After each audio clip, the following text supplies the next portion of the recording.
എല്ലാവർക്കും ജിംനി എക്സ്പ്ലോററിൻ്റെ പുതിയൊരു വീഡിയോയിലേക്ക് സ്വാഗതം. കഴിഞ്ഞ വീഡിയോയിൽ നമ്മൾ കണ്ടത് ഇല്ലിക്കൽ കല്ലാണ്. ഇല്ലിക്കൽ കല്ലിൻ്റെ കാഴ്ചകളെല്ലാം കണ്ടതിന് ശേഷം നമ്മൾ അടുത്ത വ്യൂ പോയിന്റായ ഇലവീഴ പൂഞ്ചിറയിലേക്കാണ് പോയത്. ഒരു ഹിൽ സ്റ്റേഷൻ തന്നെയാണ്. പോകുന്ന വഴിക്ക് കാഴ്ചകളാണ് നമ്മൾ ഇപ്പോൾ കാണുന്നത്.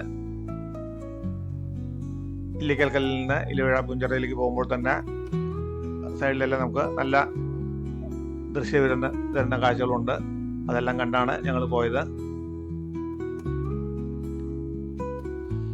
ഇല്ലിക്കൽ കല്ലിനെ അപേക്ഷിച്ചിട്ട് ഇവിടെ ഒരു പ്രത്യേകത പറയാനുള്ളത്, നമ്മൾ ഇവിടെ എത്തിയപ്പോൾ ഇവിടെ വാഹനം പാർക്ക് ചെയ്യാനായിട്ടുള്ള സ്ഥലമൊന്നും ഉണ്ടായിരുന്നില്ല. റോഡ് സൈഡിൽ മാത്രമേ ഇങ്ങനെ വാഹനം പാർക്ക് ചെയ്യാനുള്ള സ്ഥലമുള്ളൂ. ഒരു സീസൺ അല്ലാത്തതുകൊണ്ടും ഞങ്ങൾ ചെന്ന് ഉച്ച സമയത്തായതുകൊണ്ടും ഞങ്ങൾക്ക് ഇങ്ങനെ വാഹനം പാർക്ക് ചെയ്യാനായിട്ടുള്ള സ്ഥലം കിട്ടി. അല്ലെങ്കിൽ സ്വന്തമായിട്ട് വാഹനത്തിൽ വരുന്നവർക്കെല്ലാം വാഹനം പാർക്ക് ചെയ്യാനായിട്ട് വളരെ ബുദ്ധിമുട്ടുള്ള ഒരു സ്ഥലമാണിത്. ഒരു കുന്നിൻ പുറത്തായിട്ടാണ് നമ്മൾ ഈ ചെന്നെത്തുന്നത്. രണ്ട് സൈഡിലേക്കും ഇറക്കമാണ്. അതുകൊണ്ട് തന്നെ വാഹനം പാർക്ക് ചെയ്യുമ്പോൾ തന്നെ സൂക്ഷിച്ച് പാർക്ക് ചെയ്യണം, അല്ലെങ്കിൽ നിരങ്ങി സൈഡിലേക്ക് താഴേക്ക് ഇറങ്ങാനായിട്ടുള്ള സാധ്യതയുണ്ട്. ബൈക്കെല്ലാം വന്നാൽ നമുക്കിങ്ങനെ വെക്കാനായിട്ട് അല്പം സ്ഥലമുണ്ട്. പക്ഷേ 4 വീല് വാഹനങ്ങളിൽ വരുമ്പോൾ വളരെ പരിമിതമായ പാർക്കിംഗ് സ്ഥലമേ ഇവിടെ ഉള്ളൂ. ഇതാണ് ഇലവീഴ പൂഞ്ചിറ വ്യൂ പോയിന്റിലേക്ക് പോകുന്ന ജീപ്പ് സഫാരി പോകുന്ന റോഡ്. നമ്മൾ ഈ ജീപ്പ് സഫാരിയിൽ പോയാലും ഏതാണ്ട് പകുതി ദൂരം വരെ മാത്രമേ ഈ ജീപ്പിൽ പോകാനായിട്ട് സാധിക്കുകയുള്ളൂ. അതിനുശേഷം വീണ്ടും മുകളിലേക്ക് നടന്നു കയറണം. അതുകൊണ്ട് തന്നെ ഞങ്ങളിവിടെ കണ്ടത് കുറേയധികം ആളുകൾ മുഴുവൻ ദൂരവും, അതായത് ഈ സ്റ്റാർട്ടിംഗ് പോയിന്റിൽ മുതൽ തന്നെ മുകളിലേക്ക് നടക്കുന്നതാണ്. പിന്നെ ജീപ്പ് സഫാരിയിൽ നമ്മൾ പോയി കഴിഞ്ഞാൽ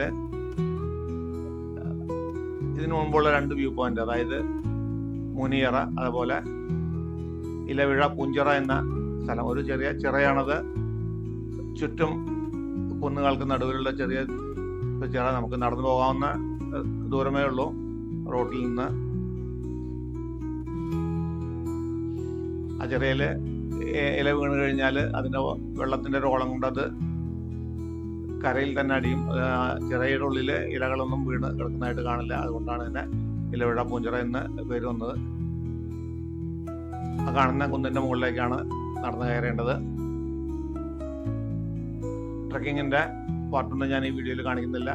നമ്മൾ EV കൊണ്ട് ഇവിടെ വരിക എന്നുള്ളതായിരുന്നു ആദ്യത്തെ ലക്ഷ്യം. അങ്ങനെ ഈ കുന്നെല്ലാം കയറി ഞങ്ങളിവിടെ എത്തി.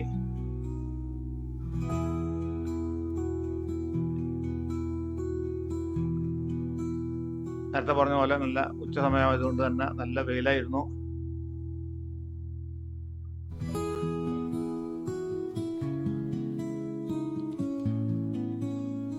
കഴിഞ്ഞ വീഡിയോയിലെല്ലാം പറയുന്ന പോലെ ഞാൻ നിങ്ങളോട് അഭ്യർത്ഥിക്കുകയാണ്, നിങ്ങൾ ഈ വീഡിയോ, ഈ ചാനൽ ആദ്യമായിട്ടാണ് കാണുന്നതെന്നുണ്ടെങ്കിൽ സബ്സ്ക്രൈബ് ചെയ്ത് സപ്പോർട്ട് ചെയ്യണം. കഴിഞ്ഞ കുറച്ച് വീഡിയോകളായിട്ട് ഞാൻ കാണിക്കുന്നത് EVയുമായിട്ടുള്ള ഒരു ട്രിപ്പുകളാണ്. കാരണം EVയുമായിട്ട് നമുക്ക് ഇവിടെ എല്ലാം പോകാം എന്നുള്ളത് കാണിക്കുന്നതിനും കൂടി വേണ്ടിയിട്ടാണ് ഈ ഹിൽ സ്റ്റേഷനിലെല്ലാം നമ്മളിങ്ങനെ വരുന്നത്. ഇവിടെ ധാരാളം ജീപ്പുകൾ ഇവിടെ കിടക്കുന്നതായിട്ട് കാണാം. എനിക്ക് തോന്നുന്നു അവിടെയുള്ള പാർക്കിംഗ് സ്പേസിന്റെ ഏതാണ്ട് ഒരു 80% പാർക്കിംഗ് ഇവിടുത്തെ ജീപ്പുകാർ തന്നെ കൈയടക്കി വെച്ചിരിക്കുകയാണ്.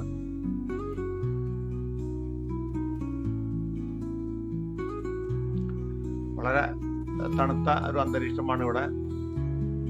ഒരു ഹിൽ സ്റ്റേഷൻ കൂടി ആയതുകൊണ്ട് തന്നെ ഉച്ച സമയമായിട്ട് നല്ല തണുപ്പ് അനുഭവപ്പെട്ടു.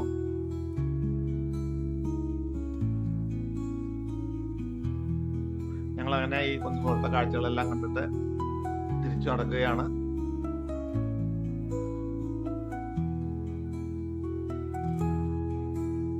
അടുത്തതായിട്ട് നമ്മൾ കാണാൻ പോകുന്നത് മലങ്കര ഡാമാണ്.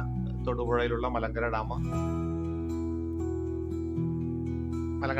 മലങ്കര ഡാമിന്റെ താഴെ നിന്നുള്ള വ്യൂ ആണ് ഇവിടെ കാണുന്നത്.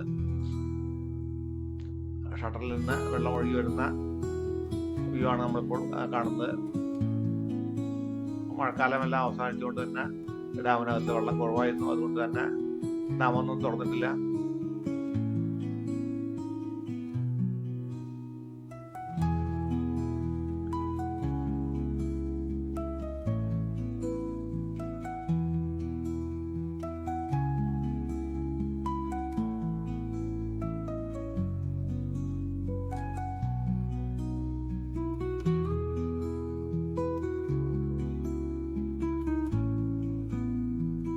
താഴത്തെ കാഴ്ചകളെല്ലാം കണ്ടതിന് ശേഷം ഞങ്ങൾ ഡാമിൻ്റെ മുകൾ വശത്തേക്ക് പോവുകയാണ്.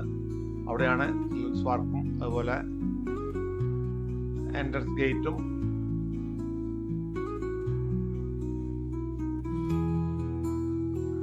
ചെറിയൊരു ഫീസ് ഈടാക്കുന്നുണ്ട് ആ ഡാമിലേക്ക് പ്രവേശിക്കുന്നതിന് വേണ്ടിയിട്ട്.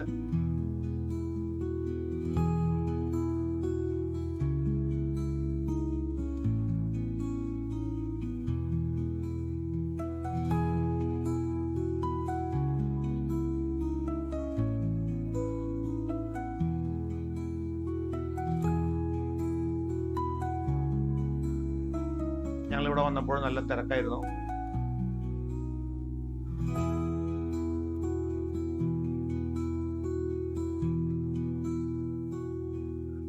വളരെ ഭംഗിയുള്ളൊരു ഡാമായിരുന്നത്. അതുപോലെ തന്നെ ഇതിനോട് ചേർന്നുള്ള ഒരു ചിൽഡ്രൻസ് പാർക്കുണ്ട്. അതും കുട്ടികൾക്കെല്ലാം കളിച്ചു രസിക്കാനായിട്ട് പറ്റിയ മനോഹരമായ ഒരു പാർക്ക് കൂടിയാണ് ഇതിനോട് ചേർന്നുള്ളത്. ഈ ഡാമിൻ്റെ ദൂരക്കാഴ്ചകൾ കൂടി കാണിച്ചിട്ട് നമ്മൾ വീഡിയോയുടെ നിർത്തുകയാണ്. ചെറിയൊരു വീഡിയോ ആയിരുന്നു ഇത്.